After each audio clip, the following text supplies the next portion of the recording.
Hello friends, welcome to grandma kitchen. నేను మీ శ్రావణి.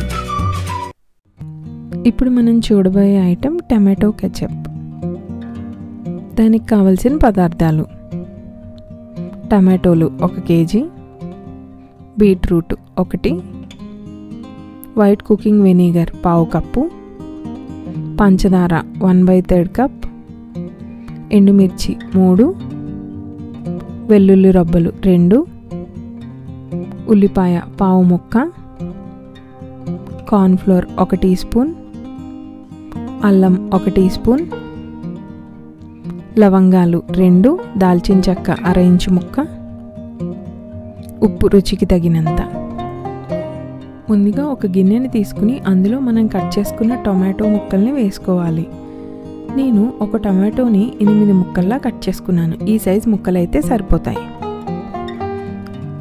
ఇప్పుడు ఇందులో 2 వెల్లుల్లి రబ్బలు వేసుకోవాలి. చిన్నవైతే 4 వేసుకోవాలి. అల్లం ముక్కలు కూడా వేసుకోవాలి. కట్ చేసి పెట్టుకున్న బీట్రూట్, కొద్దిగా ఉప్పు, ఉల్లిపాయ ముక్క,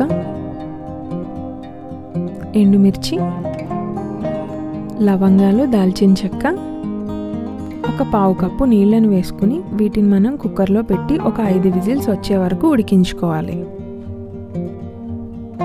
5 విజిల్స్ వచ్చే వరకు ఉడికించుకుంటే ఈ మాదిరిగా ఉడుకుతుంది. చూసారు కదా ఎంత ఫైన్గా కుక్ అయిందో. ఇది కాస్త చల్లారిన తర్వాత దీన్ని మనం మిక్సీలో వేసి మెత్తగా పేస్ట్లా గ్రైండ్ చేసుకోవాలి.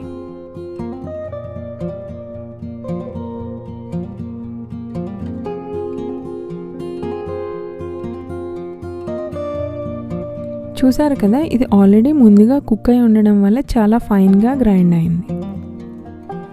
ఇప్పుడు మనం దీన్ని స్ట్రైనర్లోకి వేసుకుని పూర్తిగా వడగొట్టుకోవాలి. చిన్న చిన్న గింజలు లాంటివి ఏవైనా ఉంటే సెపరేట్ అయిపోతాయి. ఇలా స్పూన్ యూస్ చేస్తే చాలా ఈజీగా ఉంటుంది.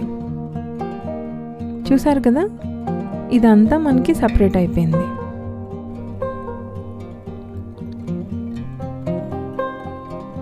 స్టవ్ మీద ఒక కడాయి పెట్టుకుని అందులో మనం తీసుకున్న ఈ టమాటో ప్యూరీని వేసుకోవాలి. ఇది ఇలా బబుల్స్ వస్తూ ఉడుకుతున్నప్పుడు ఇందులో మనం 1/3 కప్ ఆఫ్ షుగర్ని వేసుకోవాలి. అంటే 1/2 కప్పు కన్నా కొద్దిగా ఎక్కువ. పంచదార పూర్తిగా కరిగిన తర్వాత ఇందులో వైట్ వెనిగర్ని కూడా వేసుకోవాలి.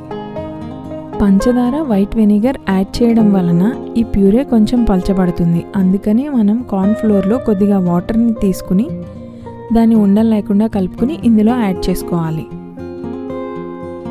ఇది యాడ్ చేసుకున్న తర్వాత తిప్పుతూ దీన్ని ఉడకనివ్వాలి.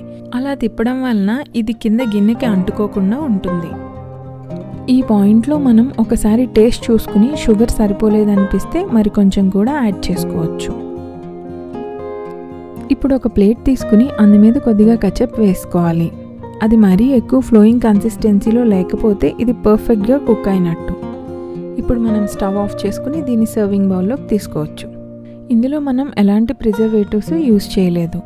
దీనిని ఒక ఎయిర్ టైట్ కంటైనర్లో వేసుకుని దాదాపు 2 నుంచి 3 నెలల పాటు మనం ఫ్రిడ్జ్లో స్టోర్ చేసుకోవచ్చు.